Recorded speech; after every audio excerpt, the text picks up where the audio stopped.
In 2014, in search of a lifestyle that was closer to nature, we left our busy life in the southeast of England and moved to a remote part of Scotland.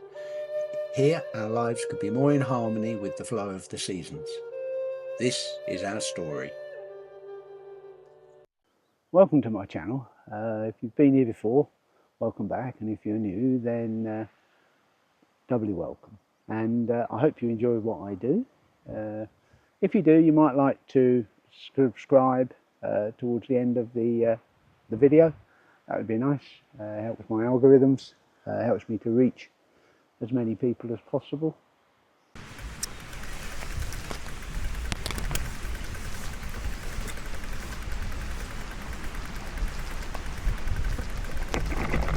So the wheel turns round and round with the same place touching the ground each time. And it's the same with the seasons. The seasons circle. Everything in nature circles. Life circles. So winter turns to spring and spring turns to summer. And it's summer that I want to talk to you about. It's just coming up towards the summer solstice, the time of maximum light. And where I am now, in the last month, has completely transformed. The abundance of nature, of the natural world, is on full display. The bracken that was just beginning to appear through the ground a month ago is now over 1 metre high, some of it nearly 4 feet. And the fronds will spread and it will shade out the bluebells and the grass as the season progresses. And that is the way of things. So in the UK, the 1st of June is the beginning of meteorological summer. We've just had the most amazing dry spring here on the west coast of Scotland. And it was warm. And although it was beautiful, it caused problems because people like myself, we rely on the water in the river for our supplies in the house. We actually live on what we call hill water. So we're very bound into the rhythms of nature and the rhythm of life.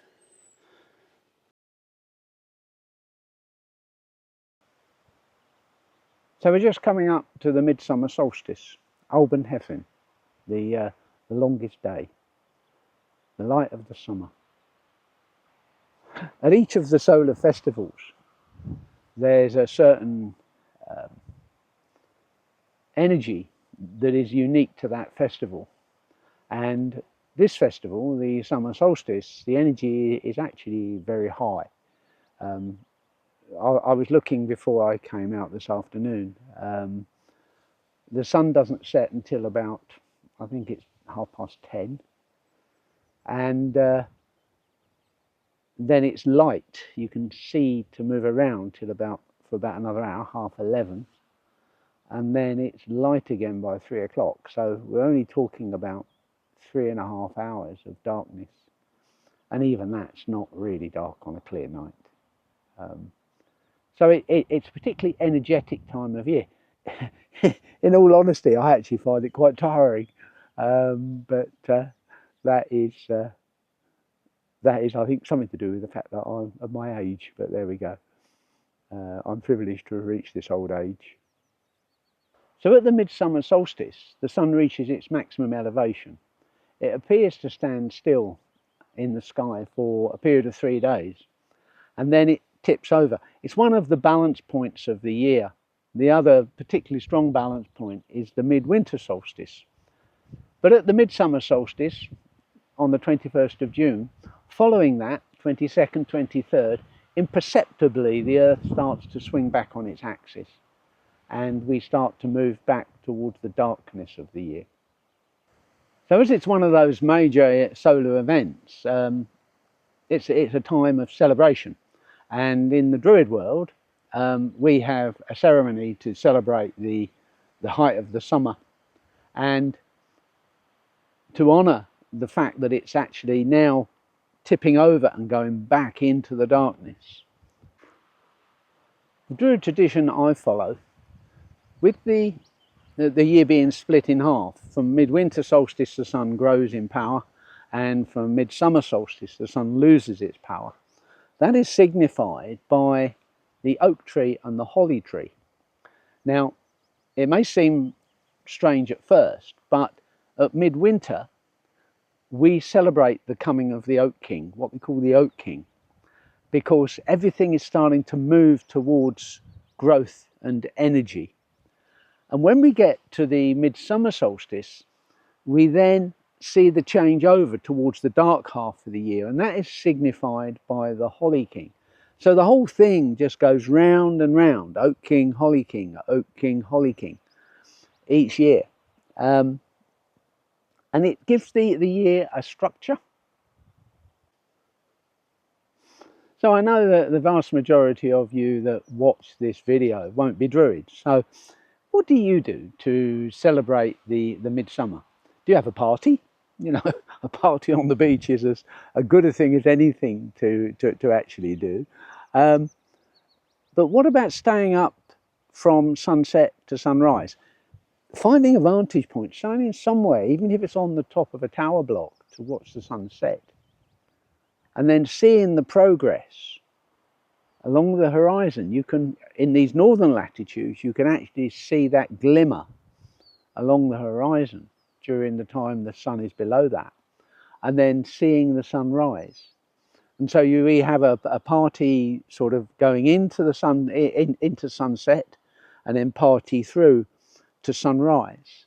And then generally we go off and go to bed, because an all-night party is something that I find quite tiring. During the time the sun is actually below the horizon in these all-night vigils, what we often do, and you can do this yourself at any time really, is we review the year so far. We actually reflect on what our year has been like from the midwinter. What are the circumstances? How have our fortunes waned or grown in that time? And then we can look forward into the winter and set intentions of where we would like our lives to be by the time we get to the midwinter festival.